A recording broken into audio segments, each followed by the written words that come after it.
Aujourd'hui, je voudrais reproduire ça avec Illustrator. Laissez-moi vous dire d'abord si ça s'est bien passé. Ça passe! Si tu regardes comme ça, nickel!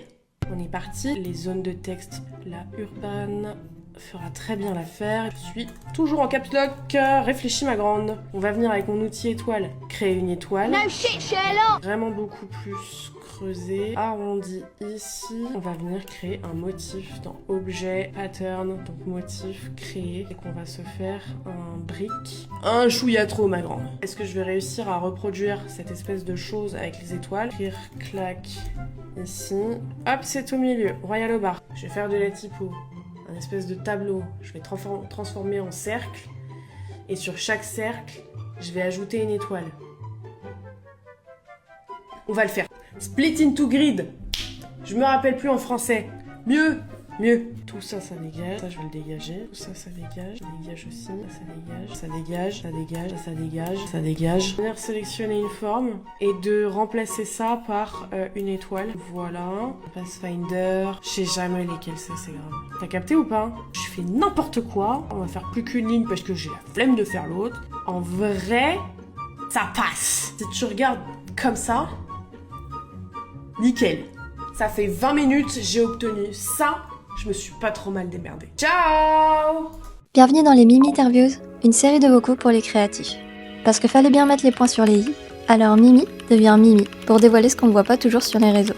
Des interviews courtes, créatives et sans détour, qui laissent place à l'introspection, à l'envers du décor et à ce qu'on vit vraiment quand on crée. Hello, je suis Héloïse Rouet, je suis plus connue sur les réseaux sociaux en tant que Clack Studio et je travaille chez Adobe en tant qu'évangéliste. C'est un terme un peu bizarre, mais en fait c'est très simple, je fais le lien entre Adobe et la communauté créative. Ce qui veut dire que j'aide la communauté créative à mieux se servir des softs et à comprendre ce qui se passe en interne chez Adobe, et j'aide Adobe à mieux comprendre la communauté créative, leurs besoins, les bugs qu'elle rencontre, etc. pour améliorer les softs. En parallèle, je peins énormément, je suis quelqu'un de très créative, je suis graphiste à la base, en tant que brand designer, ainsi qu'illustratrice, et de manière générale, j'ai toujours été quelqu'un qui touche un petit peu à tout, le piano, la peinture, la poterie, etc. Ça, c'est moi. Je pense que ce qui me donnait envie de créer à l'origine, c'était le résultat majoritairement, donc j'aime bien ce que j'ai fait, c'est cool, ou bien les gens trouvent que ce que j'ai fait, c'est sympa. Maintenant, ce qui m'anime vraiment, c'est quelque chose que j'avais oublié. Et ça peut paraître hyper bizarre, mais j'avais oublié à quel point c'était un kiff de créer. Et j'ai pris du recul là-dessus récemment grâce à la peinture.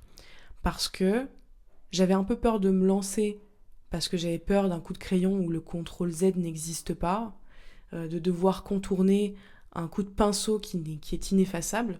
Et en fait, ça m'a permis non seulement de sortir de ma zone de confort, ça m'a redonné confiance en moi et ça m'a appris à faire avec et surtout à apprécier le moment. Parce que la peinture, c'est quand même plus long, il n'y a pas de CTRL-Z, t'es obligé d'attendre la fin. Et qu'est-ce que tu fais pendant que t'attends la fin? C'est apprécier le moment, le soleil, les copains, la musique que t'écoutes et surtout ce que t'es en train de faire avec tes mains et de voir le truc naître au fur et à mesure et millimètre par millimètre. Je trouve ça très cool et maintenant je l'ai étendu au design.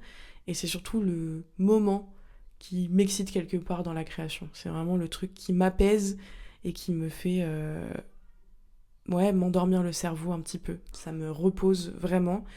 Et c'est ça qui m'anime le plus. Et quand je sais pas forcément quoi faire, je me dis tout simplement que je vais dessiner ce que j'ai sous les yeux ou le souvenir du week-end dernier avec un pote. Voilà.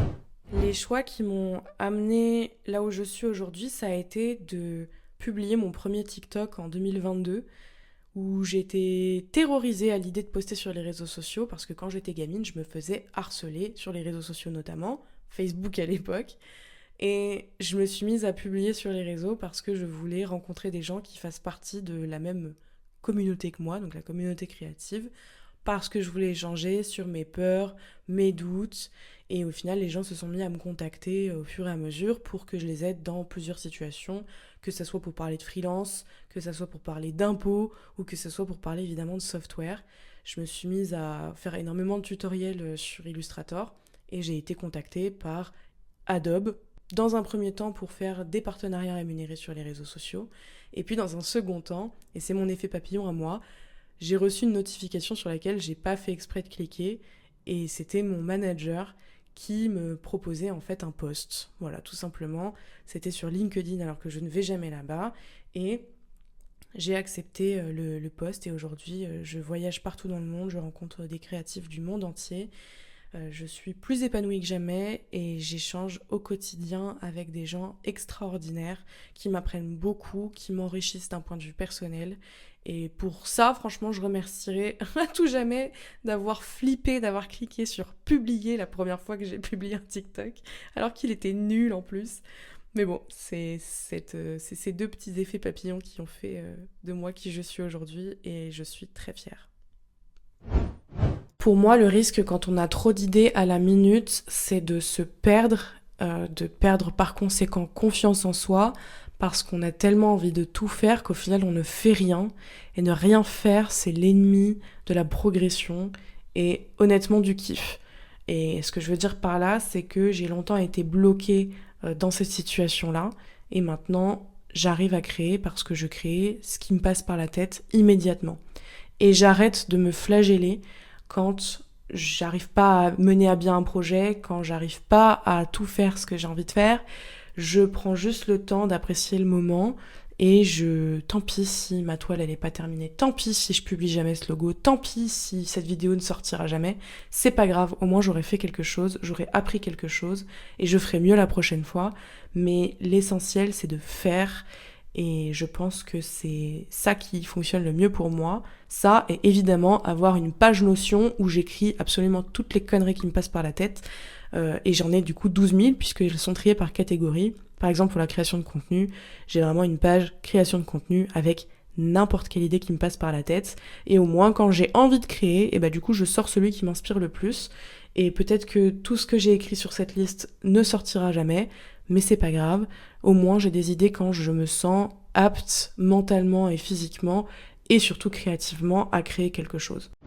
Pour ma side quest de 2025, en réalité, j'ai surtout l'impression que ma vie est constituée de side quests. J'aurai donc le Pictober en octobre. C'est dessiner un picto par jour pendant 31 jours. J'aimerais bien, en novembre, organiser à nouveau le Creative Festival à Paris, donc où il y aura plein d'artistes, etc. Et en décembre, j'aurai finalement le calendrier de l'Avent, donc c'est 24 tutoriels entièrement gratuits sur Creative Cloud, donc Illustrator, Photoshop, etc. Et pour finir, j'aimerais aussi lancer la dernière version de mes templates. Donc ce sont des templates qui aident les graphistes à se lancer, à mieux gérer leurs clients, à avoir un process qui soit carré. Ils sont à petit prix et c'est un truc auquel je tiens depuis des années et qui fonctionne très bien. Voilà pour ma side quest. Au pluriel du coup. On arrive à la fin de l'interview. Merci d'avoir écouté jusqu'au bout. Et si tu as aimé cette mini-interview, n'hésite pas à t'abonner pour ne pas rater les prochaines.